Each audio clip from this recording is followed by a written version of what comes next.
Okay, part two. So I'm covering a lot of different areas, but this is the thing. Whatever you're doing, fulfill the purpose of that position. Fulfill the purpose of that position. And that got me thinking, am I fulfilling the purpose of being a teacher for my students? And that revived the whole experience of teaching for me. But then there's other areas I've got to ask myself, okay? My relationship with my wife.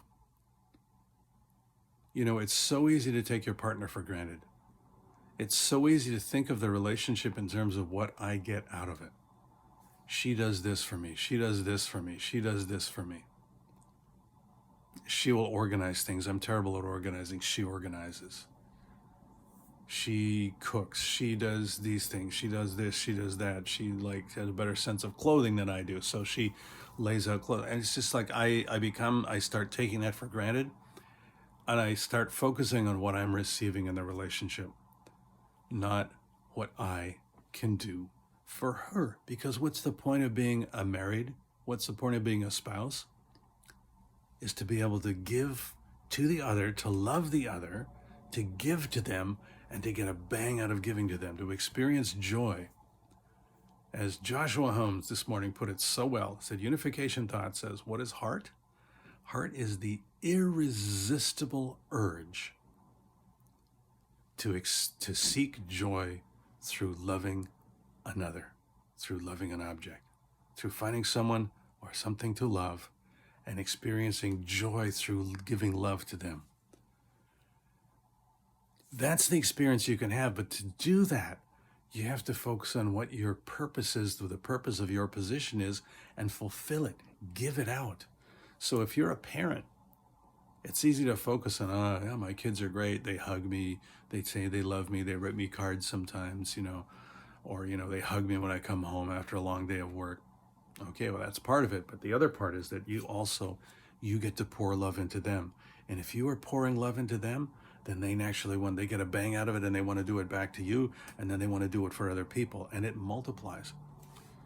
So one of the best ways that you can make the world a better place right now, right today, is whatever it is you're doing, be the best version of that you know how to do. I was just listening to a little clip of Martin Luther King Jr. saying that not everyone is called on to work having a big, amazing job. He said, if you're a street sweeper, he said, you should sweep the street the way that Michelangelo painted. Sweep the street the way that Mozart and Beethoven composed. Sweep the street the way that Shakespeare wrote. Be the best street sweeper you can be so that people are inspired just to watch how well you do that. And any job, people are fed by that kind of thing. I remember many, many years ago, I was working for a business, and what I was doing was I had a flower stand that went all day and into the night, 7 days a week. And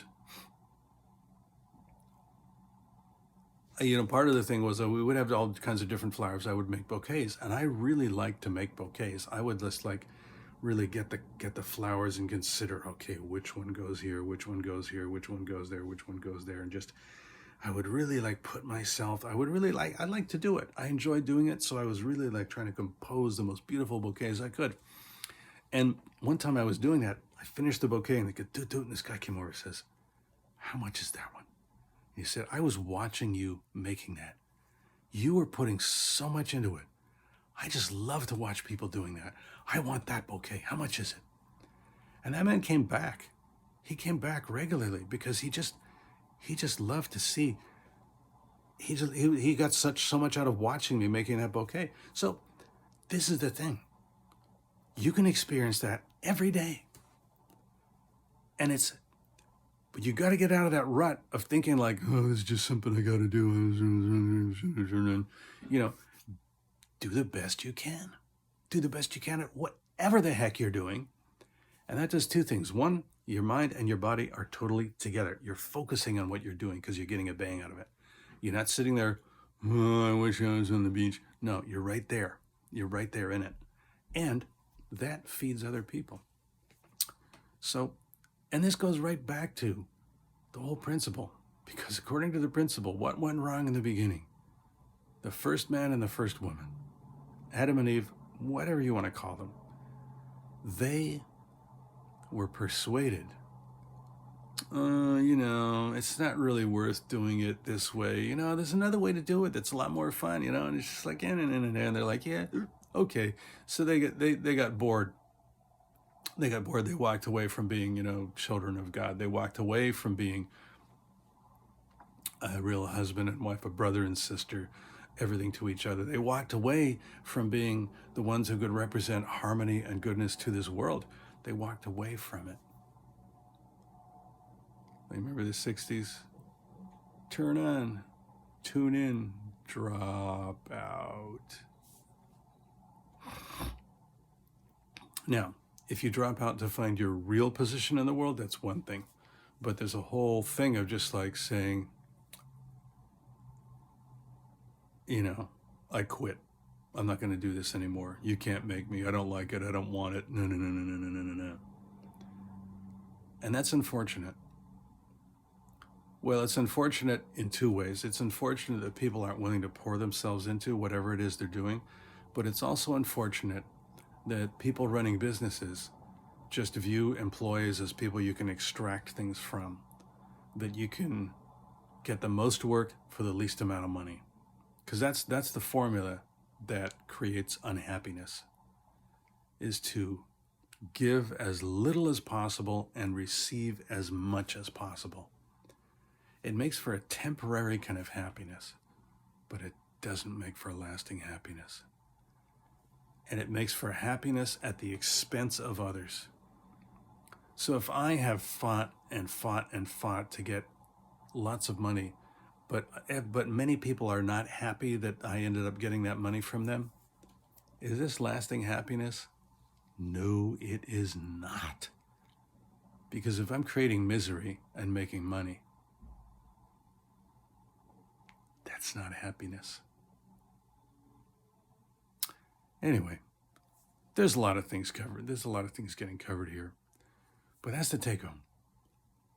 Whatever role you have, whatever position you're in, think of like, how can I use this to benefit? What's the purpose of this in a bigger society? It's to benefit people.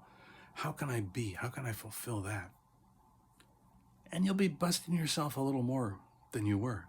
But you know what? You'll be feeling a lot of joy when you're doing it.